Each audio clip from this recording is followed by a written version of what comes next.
જૂનાગઢના વિસાવદર વિધાનસભા પેટા ચૂંટણીના ભાજપના ઉમેદવાર કિરીટ પટેલ ભાવુક થઈ ગયા છે। ભેંસાણ ખાતે લોકોને સંબોધન કરતા સમયે ભાવુક થયા। ભાષણ દરમિયાન ખેડૂતો માટે આંખમાંથી આંસુ અને અવાજ નોંધાયો। કહ્યું કે હું ઝેર પીને મરી જાઉં પણ ખેડૂતોનો એક પણ રૂપિયો ન લઉં। જૂનાગઢ જિલ્લા સહકારી મંડળીમાં ખેડૂતોની સાથે છેતરપિંડીના આપ પાર્ટીએ વારંવાર આક્ષેપો લગાવ્યા છે।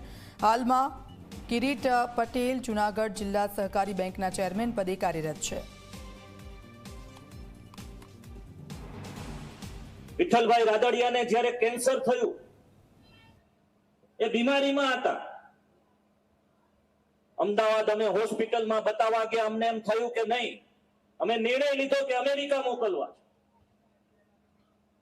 છે। જ્યારે અમેરિકા અમે એરપોર્ટ ઉપર મૂકવા ગયા, એમને લાલભાઈ અમેરિકા જવાના હતા, હું અને જયેશભાઈ એમને મૂકવા ગયા,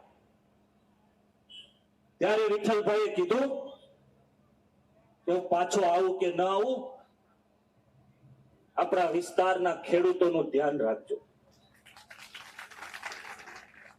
આક્ષેપ કરનારાઓને મારે જવાબ આપવો છે કે હું ઝેર પીને મરી જાઉં પરંતુ ખેડૂતોનો એક રૂપિયો જિંદગીમાં ન લઉં।